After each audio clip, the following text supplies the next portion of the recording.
मेघनाथ को अजेय बनाने वाली कुलदेवी निकुंभिला ने हनुमान जी पर सिर्फ इसलिए प्रहार कर दिया क्योंकि हनुमान जी ने उनसे कहा, आप अधर्म का साथ छोड़ दें, नहीं तो परिणाम अच्छा नहीं होगा। देवी निकुंभिला के प्रहार से मूर्छित हनुमान जी राम राम कहते हुए उठे और क्रोधित होकर अपना पंचमुखी रूप प्रकट कर लिया। इसे देख देवी निकुंभिला ने भी सिंह का मुख और 8 भुजाओं वाला भयानक तांत्रिक स्वरूप प्रकट कर लिया। पर युद्ध की ऐसी भयानक स्थिति क्यों उत्पन्न हो गई? और जब विभीषण जी ने यह सुना कि मेघनाथ देवी निकुंभिला का तांत्रिक यज्ञ कर रहा है तो लंका की कुलदेवी निकुंभिला कोई आम देवी नहीं थी। इनकी शक्ति भगवान नरसिंह के समकक्ष थी और इन्हें तंत्र जगत में प्रत्यंगिरा और नरसिंही भी कहा जाता था। इसीलिए तो देवी निकुंभिला जिस पर भी प्रसन्न हो जाती वह पूरे ब्रह्मांड में अजेय हो जाता। मेघनाथ का अजेय होना भी देवी निकुंभिला की ही कृपा का परिणाम था और उन्हीं से मिले शक्ति के बल पर मेघनाथ ने देवताओं तक को बंदी बना लिया और ब्रह्मा जी को भी वरदान देने पर विवश कर दिया। यहाँ तक कि श्री राम लक्ष्मण को नागपास में बांधना और लक्ष्मण जी पर शक्ति अस्त्र से घात लगाकर प्रहार करना सब देवी निकुंभिला से प्राप्त सिद्धियों का ही परिणाम था।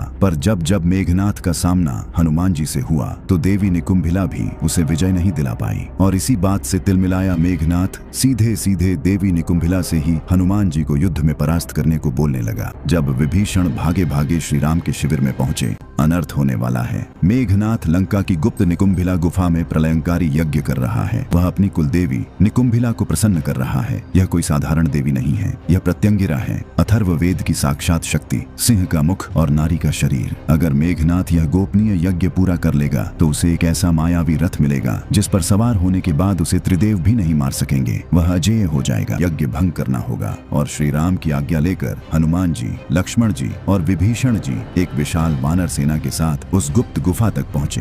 देवी निकुंभिला की सहायक रक्तदंता, शूलिनी और मरकटकाली मुख्य रूप से पूरे गुफा को सुरक्षा दे रही थी और इन सभी बातों से अनजान वानर दल ने जैसे ही अंदर प्रवेश करने की कोशिश की, एक अदृश्य शक्ति ने पूरी सेना को पीछे फेंक दिया। इससे क्रोधित होकर लक्ष्मण जी ने अपना धनुष उठाया और बोले, यह कैसी माया है, मैं इसे अपने बाणों से अभी भेद देता हूँ। पर उनके दिव्यास्त्र भी उस दीवार से टकराकर शून्य में विलीन हो गए। यह स्वयं कुलदेवी निकुंभिला का शक्ति बंधन है। उन्होंने मेघनाथ को अपनी सुरक्षा में ले लिया है।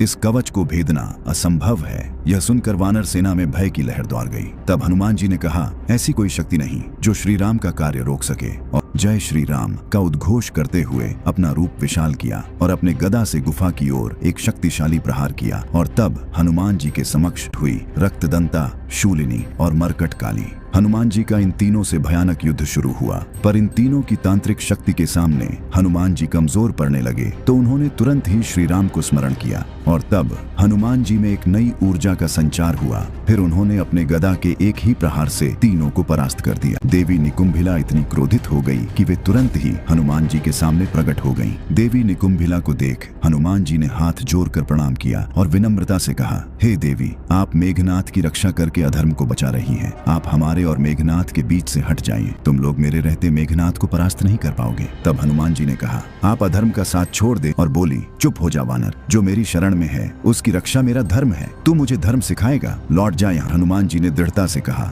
देवी, मुझे विवश न करें। श्री राम की आज्ञा मेरे लिए सृष्टि के विधान से भी बढ़कर है। और तभी कुछ ऐसा हुआ कि हनुमान जी को अपना पंचमुखी रूप धारण करना पड़ा। असल में क्रोधित देवी निकुंभिला ने हजारों तांत्रिक शस्त्र से हनुमान जी पर प्रहार कर दिया। तब हनुमान जी ने देखा कि साधारण बल और विनय से बात नहीं बनेगी। तब उन्होंने अपने उस स्वरूप का आवाहन किया जो केवल धर्म की स्थापना के लिए ही प्रकट होता है। उन्होंने श्री राम का स्मरण किया और उनका शरीर पर्वतों जैसा विशाल होने लगा। और तभी एक दिव्य प्रकाश के साथ प्रकट हुए पंचमुखी हनुमान, वानर, गरुड़, वराह, हयग्रीव और पांचवा सबसे विकराल धधकते हुए क्रोध से भरा नरसिंह मुख। उन्हें देख देवी निकुंभिला ने भी सिंह का मुख और 8 भुजाओं वाला भयानक तांत्रिक स्वरूप प्रकट कर लिया। गुफा के अंदर यज्ञ कर रहे मेघनाथ की आंखें खुल गईं। सिंहमुखी स्वरूप में प्रकट हो चुकी हैं और उनके सामने उन्हीं के जैसा एक और सिंहमुखी योद्धा खड़ा है। एक रूप में यह 2 ऐसी महाशक्तियों का युद्ध था जिसमें एक अपने भक्त के वचन से बंधी थी तो दूसरे अपने प्रभु की आज्ञा से। दोनों की गर्जना से ब्रह्मांड कांप उठा।